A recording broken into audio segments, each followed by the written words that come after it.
성령 기름 부어주셔서 주님이 원하시는 말씀만 전할 수 있도록 주님의 통로로 쓰임받기를 원합니다. 성령님 기름 부어주옵소서. 감사하며 예수님의 이름으로 기도 올려옵나이다. 아멘. 오늘도 주님의 이름으로 환영하고 사랑하고 축복합니다. 날씨가 많이 추워졌습니다. 건강 조심하시기 바랍니다. 결혼 반지는 한 쌍의 남녀가 영원한 사랑을 약속하고 또 부부가 되어서 서로에게 속했음을 기억하는 상징물이고 나는 당신에게만 집중하겠습니다라는 또 하나의 상징물입니다. 조시안소이라는 사람이 있었습니다. 그는 제3군사관학교를 졸업할 때 장안상군 학교상을 받았습니다. 그가 전방에 가서 소위로 부임해서 소대장으로 근무할 때에 수류탄 추적 훈련을 하다가 그만 장병 하나가 수류탄을 놓치는 바람에 빵 터져버렸습니다. 그 순간 기다려서 병원으로 실려왔고 병원에서 정신을 차려보니까 이미 자기의 한쪽 팔은 없어진 다음이었습니다. 그런데 그는 병상에 누워서 고민거리가 있었습니다. 사랑하는 여자가 있었는데 이 사실을 그 여자에게 알려야 되는지 몹시 고민하다가 어차피 알게 될 상황이기 때문에 여자에게 소식을 보냈습니다. 그 여자친구가 병원에 와서 조서희를 보는 순간에 멍하니 쳐다만 보고 있고 아무 말도 없습니다. 잠시 침묵이 지난 다음에 조서희가 용기를 내어서 물었습니다. 너는 아직도 날 사랑하냐고. 그랬더니 그 여자친구가 하는 말이 나는 당신의 건강한 모습만 사랑하는 것이 아니라 당신 자체를 사랑하는 것이다 라고 이야기를 하면서 자기 다니던 직장을 정리하고 병원 근처에 와서 조소희의 뒷바라지 가기 시작합니다.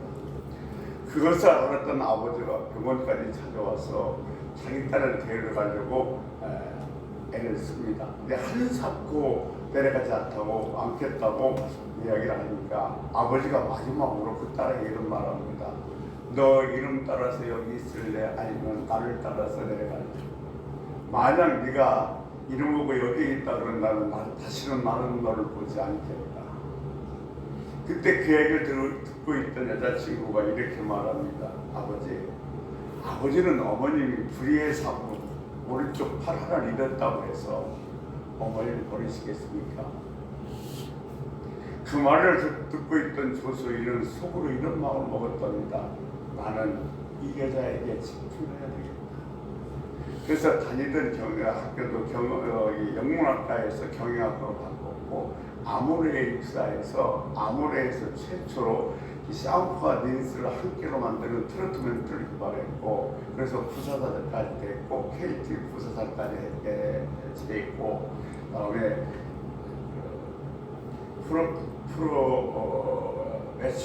프로매치코리아라는 회사를 창립해서 초대 회장을 지냈습니다. 결혼은 상대방에게 집중하는 겁니다. 신앙은 예수 그리스도께 집중하는 겁니다. 예수 그리스도를 사랑하셨다면 오늘도 예배에 집중할 수 있는 여러분이 되시기를 주의 이름으로 소원합니다. 어느 날 한 회장이 아침을 식사하러 주방 앞을 지나가다가 주방 요리사가 하는 풍경을 들었습니다. 돈 50만 원이 없어서 참 걱정이다. 내 아들이 대학에 입학했는데 입학금이 50만 원이 모자란다는 소리를 듣고 푸념하는 소리를 들은 이 회장은 주변 사람 소원도 들어준다는데 싶어서 이 요리사를 불러서 50만 원 주면서 학자금에 보태서라고 했습니다. 그러니까 이 요리사가 참 고맙다고 얘기를 하면서 이제 회장님이 돌아서 오는데 왠지 뒤를 한번 되돌아보고 싶어서 돌아보니까 이 요리사가 자기 머리를 주걱으로 다 치고 있는 겁니다. 하면서 뭐라고 하냐면 이 병신 멍청한 년 차라리 100만 원 달라겠으면 100만 원을 줬을 텐데 인간의 욕심은 한이 없는 겁니다. 그래서 이 돈에 혈안에 되어 있는 사람을 성경은 뭐라고 얘기하냐면 돈은 일만하게 꼴이다라고 얘기하고 있습니다. 사람들은 만족하는 법을 모릅니다. 강물이 바다에 가득 찼어도 바다가 차지 않는 것처럼 창고에는 가득 차 있지만 마음의 창고는 비어 있습니다.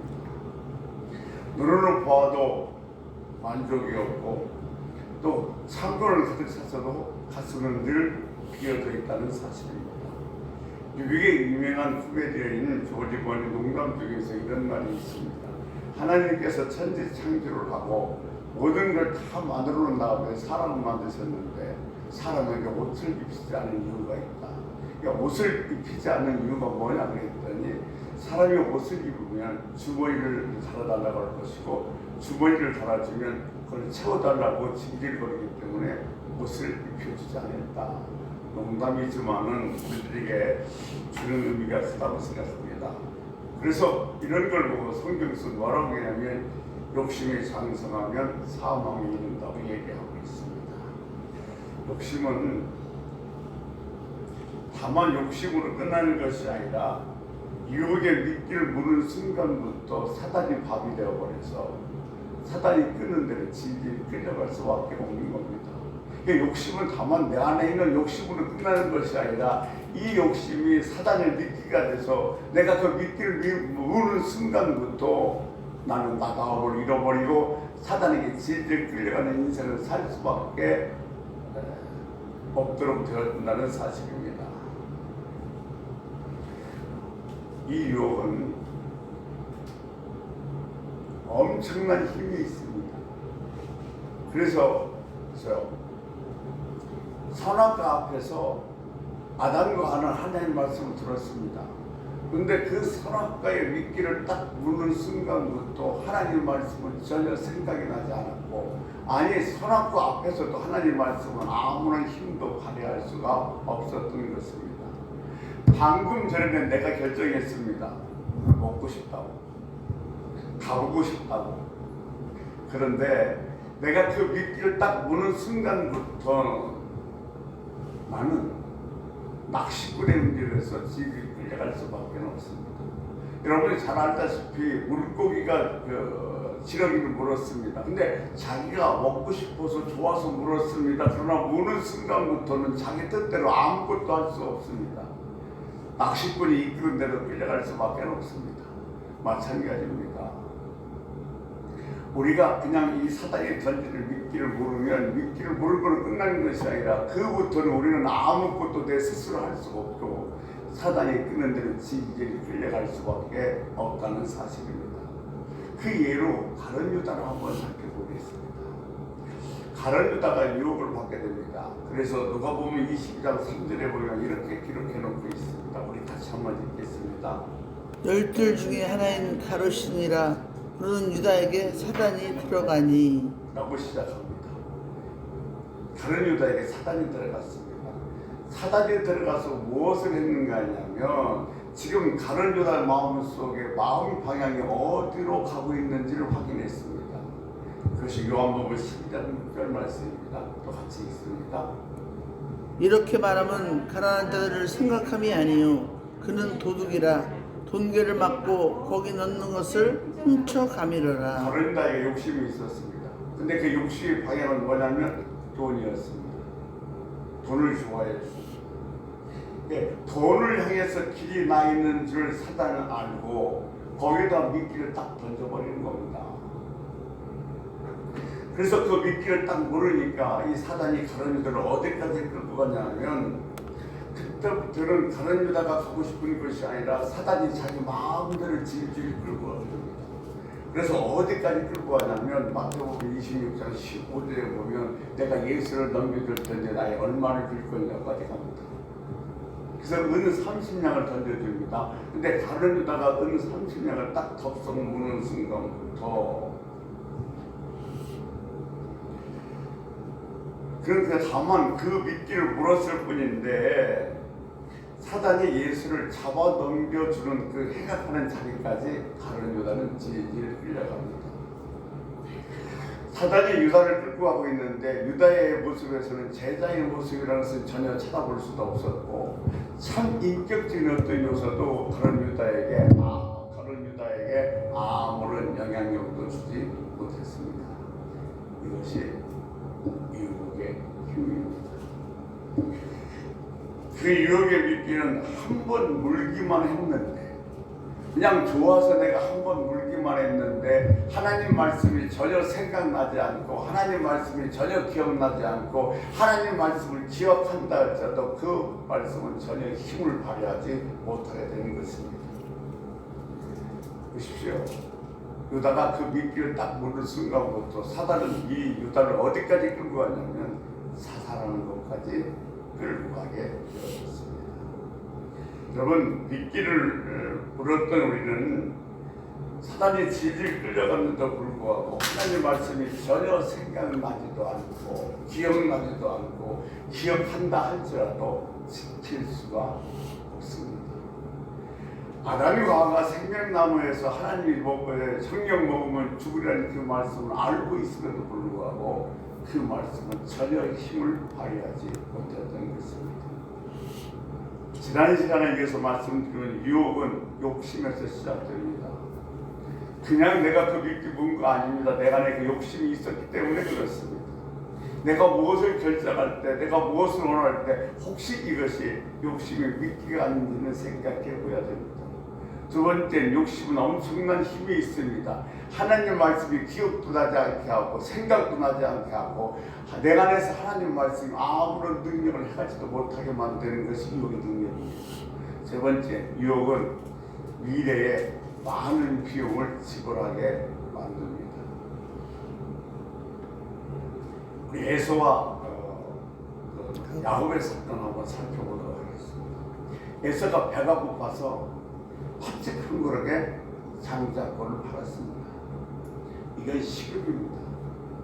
배가 고파서 다만 팥죽 한 그릇을 내가 먹었을 뿐인데 그것이 미래에 어떻게 바뀌냐면 아브라함과 이삭과 에서로 이렇게 시작해야 되는데 아브라함과 이삭과 야곱 영적 장작권이 바뀝니다.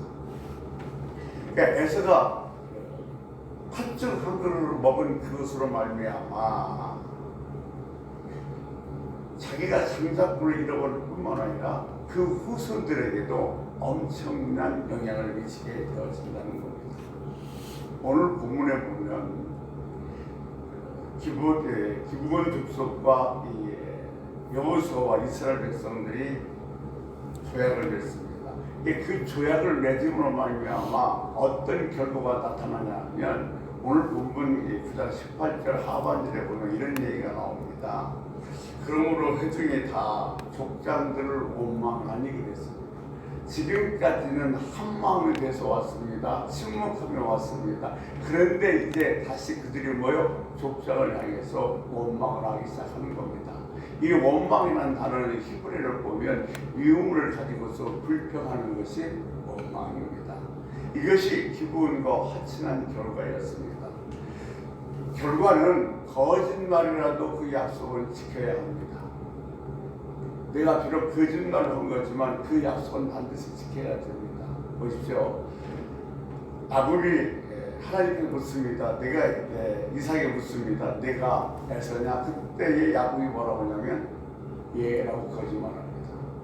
근데 하나님께서 그 약속을 지켜서 야곱에게 영적 장자권이 넘어가게 하신 겁니다. 그러니까 이 기드온이 거짓말을 했다 할지라도 그들과 화친 조약을 맺었으므로 그 조약은 지켜야만 하는 겁니다.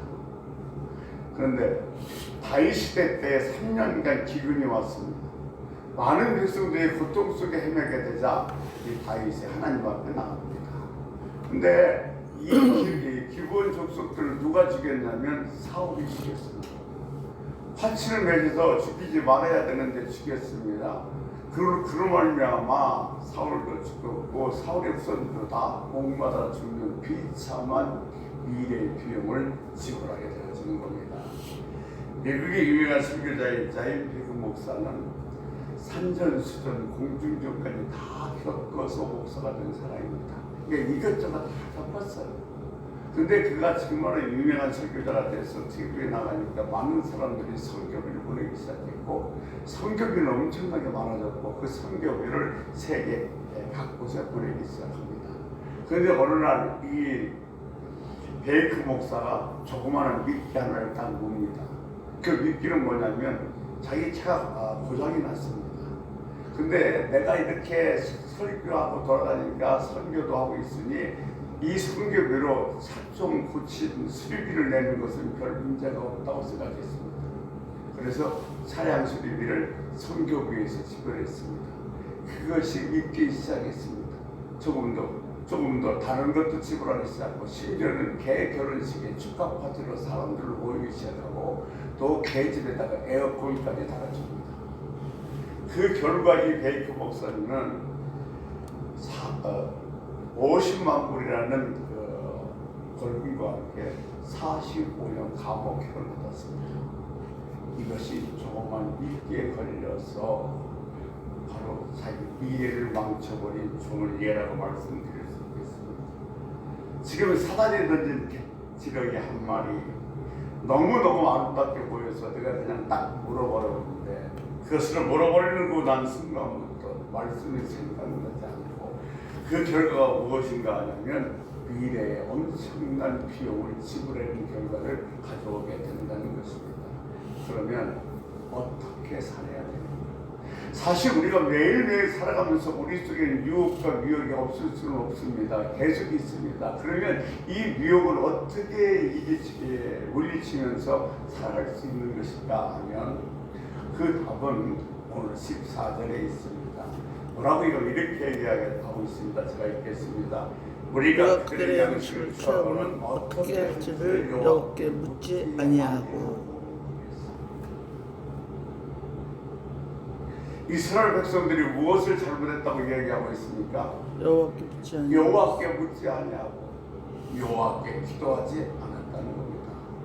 여러분, 유혹은 누구에게나 있습니다. 유혹은 있습니다. 그런데 이 유혹이 우리들을 하려면 죄의 길로 행하는 길이 되기도 하지만 진리를 연습하는 길로 인도하기도 한다는 사실인 것입니다. 그러면 우리는 이 갈릴길에서 내게 주어진 이것이 믿기가 될 것이냐 아니면 진리를 내가 시험하는 길이 될 것인가는 무엇으로 결정하냐면 기도해야 한다는 겁니다.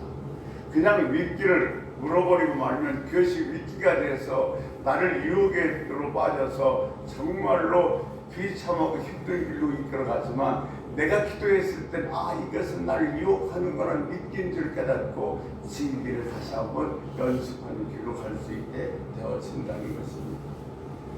하나님께 묻지 않았고 하나님께 말씀을 듣고 하나님께 묻고 기도하지 않으면 그 말씀이 우리 삶 속에서 아무런 힘도 발휘할 수 없다는 사실입니다. 내가 말씀을 들었습니다. 말씀을 알고 있습니다. 근데 그 자체가 능력이 되지는 않는다는 사실입니다. 여호수아 9장 7절도 봐도 그들은 이 기드온 족속과 조약을 맺어서는 안 된다는 것을 알고 있었습니다. 해련법이 생각났습니다. 그럼에도 불구하고 이들이 그 미끼를 딱 물게 된 이유가 뭐예요? 지난 시간에 말씀드렸던 것처럼 우리는 당신들의 종이오니 이 소리에 그냥 한 거예요. 430년 동안 종살이했던 그들에게 우리가 당신의 종입니다 그러니 그게 힘이 들어가는 거죠.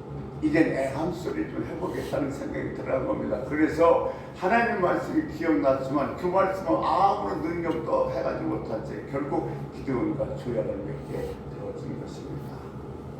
하나님께 기도했을 때 비로소 내 말씀이 내 삶 속에서 유혹을 끊을 수 있는 힘이 된다는 사실을 여러분 믿으시기 바랍니다.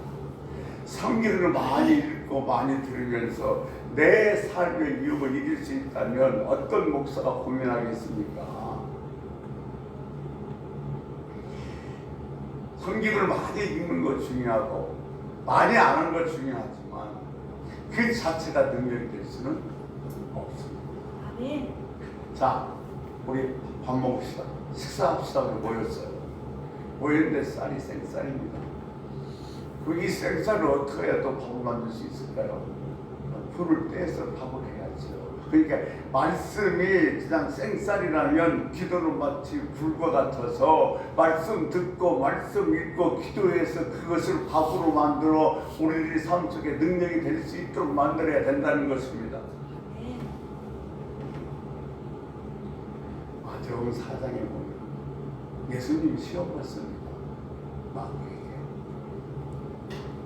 첫 번째는 뭐냐면 돌이 떡이 되게 하라는 겁니다. 이건 시급입니다.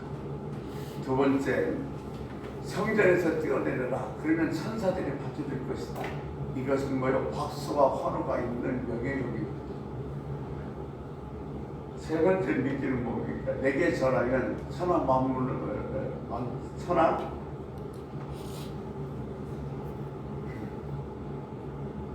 세상 다 너희 주님. 천하 만물을 낮추겠다는 겁니다. 이건 뭐냐면 무욕입니다. 근데 이 세 가지 유욕을 다 주님께서는 뭘로 물리치셨냐면 말씀 기록하였으되 그랬습니다. 기록하였으되 사람은 떡으로만 살 것이 아니라 하나님 위해서 나온 모든 말씀으로 살 것이요 그랬고, 두 번째 시험에서는 뭐였어요? 하나님을 시험하지 말라고 그랬습니다. 그러니까 예수님께서는 이 세 가지 마귀의 유혹을 다 기록하였대, 기록 말씀으로 물리쳤습니다. 근데 우리가 하나 더 잊지 말아야 할 사항이 있습니다. 말씀으로 물리치시기 전에 주님께서 뭐 했냐면 마태복음 4장 2절에 보면 40일 동안 금식 기도하셨습니다. 말씀 듣는 것만 갖고 안 됩니다. 말씀 아는 것만 갖고 안 됩니다. 말씀을 내가 기억하는 것만 갖고는 안 됩니다.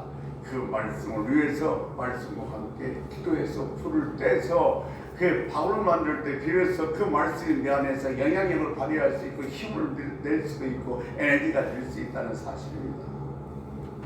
성경 공부 많이 한다고 성경 많이 안다고 그래서 말씀대로 산다 살 수 있다고 그런다면 어떤 목사가 여러분 안 살 사람이 어디 있겠습니까? 그런데 저는 자신 있게 얘기라고 못하겠습니다.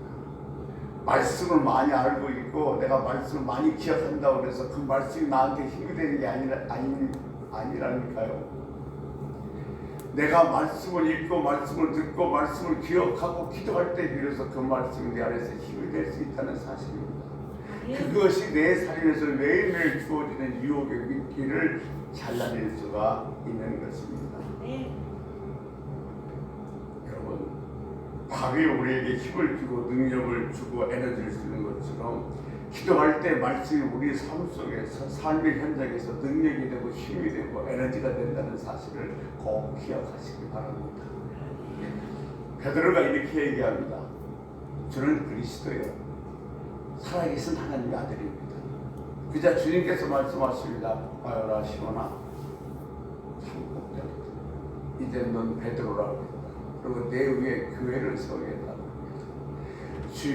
주님으로부터 칭찬을 들었던 그 베드로는 으쓱으쓱했습니다. 아, 내 교회. 그런데 그때 주님께서 뭐라고 말씀하냐면 사단아 물러서라고 합니다. 이랬던 베드로입니다. 그런데 이랬던 베드로가 사도행전 10장 25절 말씀에 보면 이렇게 얘기합니다. 사도행전 10장 25절 말씀 같이 한번 보겠습니다. 마침 베드로가 들어올 때에 고넬료가 맞아 발 앞에 엎드려 절하니. 이 모습은 베드로가 꿈꾸던 모습입니다. 화로와 박수를 받고 자기를 칭찬하는 이런 꿈꾸는 모습이에요. 여기서 엎드려 절하다는 이야기는 헬라어로 뭐냐면 예배 드린다는 뜻입니다. 그러니까 지금 고넬료가 베드로에게 뭐 하는 거예요? 존경의 표시로 예배의 표시로 무릎을 꿇고 있는 겁니다. 베드로는 이때를 기다렸어요. 이때를 기다렸던 사람입니다. 존경과 칭찬과 박수가 쏟아지니 얼마나 기쁜 일입니까? 그런데 그때 베드로가 급히 내려와서 고넬료를 일으키면서 이렇게 말합니다. 나도 사람이에요. 오직 영광은 하나님께만 받으실 분, 오직 하나님뿐이라고도 얘기합니다. 사실 우리가 이 박수와 환희와 정말 칭찬이 쏟아지면 좋긴 너무너무 좋죠. 근데 그러므로 말미암아 하나님의 영광을 가로채는 일이 너무도 많이 있다는 사실입니다. 그래서 우리는 기억해야 됩니다. 내게 주목이 될 때, 내게 박수가 쏟아질 때, 내게 환호 소리가 들릴 때, 내가 남들의 칭찬이 쏟아질 때 내가 혹시 하나님의 영광을 가로치고 있는 것은 아닌지 반드시 점검해 봐야 될 줄로 린드비거라는 사람이 1930년도에 맨 처음 뉴욕서 파리에서 한 번도 쉬지 않고 대서양을 횡단해서 비행기를 타고 왔습니다. 파리에 도착했을 때 10만 명이라는 그 인파들이 모여서 환호와 열광했고 그를 칭찬했습니다. 그것이 신문에 딱 이렇게 실렸는데 어느 한 담배 회사에서 이 랜드비에게 딱 담배만 손가락에 끼고 이렇게 5천원 딱 써 있으면 엄청난 모델료를 지불하겠다고 그랬습니다. 근데 이건 이제 급히 일어났던 일이 모르는데 신문에 이런 기사가 실렸습니다. 그런 엄청난 광고 모델료를 지불하고 광고 모델 요청이 왔는데 그는 이렇게 얘기했답니다. 나는 세례받은 그리스도인입니다. 나는 세례받은 그리스도인이기 때문에 담배 광고를 할 수 없다는 겁니다. 그는 하나님의 말씀을 기억했고 하나님의 말씀이 생각났고 하나님의 말씀이 그 안에서 살아 움직여서 능력이 됐기 때문에 엄청난 유혹이 왔어도 그 미끼를 잡아낼 수 있었던 것입니다. 누구나 다 약합니다. 약한 부분이 다 있습니다. 그런데 하나님의 말씀이 내 안에서 살아있지 않으면 그 유혹을 내게 더 엄청난 큰 유혹인데요. 물리치기는 그렇게 쉽지는 않습니다. 1980년도에 지금은 해외로 나가는 축구 선수들이 상당히 많이 있었는데 그때는 딱 한 사람뿐이었습니다. 누구냐면 여러분들 잘 알고 있는 차범근 감독입니다. 서독 분데스리가 리그에서 동양인 최초로 99골을 집어넣은 선수입니다. 물론 손흥민 선수는 이제 그걸 능가했습니다만 그런데 그가 한국에 있었을 때에 한일전에서 2대0으로 지고 있다가 3골을 넣어서 3대1로 역전시킨 다음에 그냥 스타들이 시작했고 매스컴이 주목을 받기 시작했습니다. 한 맥주회사에서 그에게 모델을 제시했습니다. 당신이 딱 슛 꺼내는 장면 나가고 시원하다 이 맥주 선전 딱 하는데 이 광고를 모델이 되어주신다면 1억을 드리겠습니다.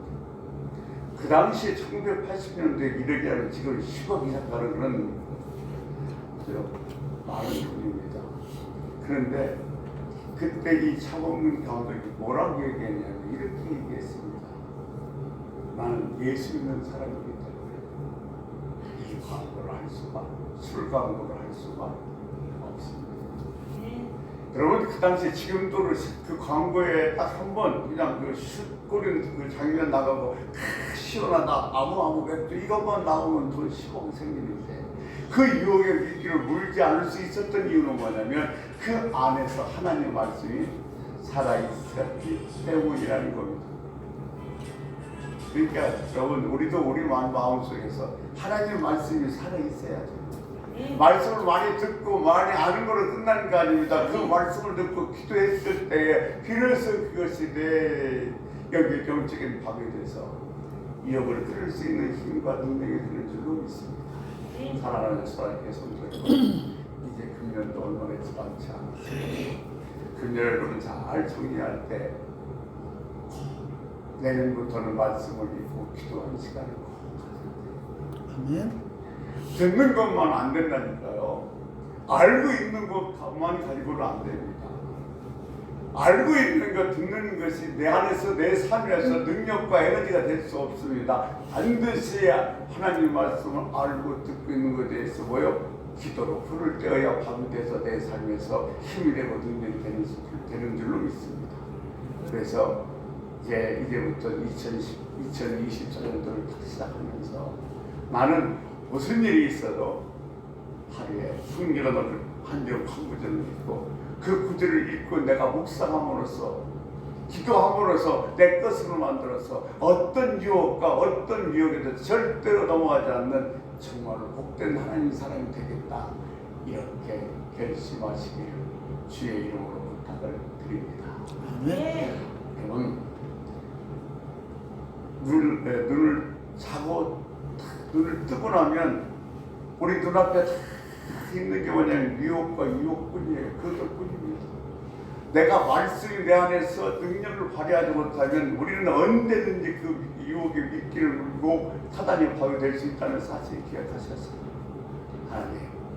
나는 이제 말씀을 읽고 말씀을 듣고 내가 기도해서 그 말씀이 내 영적인 밥이 돼서 말씀이 내 안에서 살아 움직여 어떤 유혹과 어떤 유혹도 이길 수 있는 하나님의 사람이 되겠다고 이렇게 결심하는 시간이 되었으면 좋겠습니다. 우리 주여 한번 부르고 하나님 나는 말씀을 읽고 기도해서 정말로 말씀이 내 안에서 능력이 돼서 어떤 유혹도 어떤 유혹도 이길 수 있는 힘이 되게 해달라고 우리 주여 한번 부르고 통성으로 기도하시다가 자연스럽게 마무리하겠습니다. 주여 한번 부르시겠습니다. 주여! 오늘도 살아 역사하시는 참 좋으신 아버지 하나님, 우리는 날마다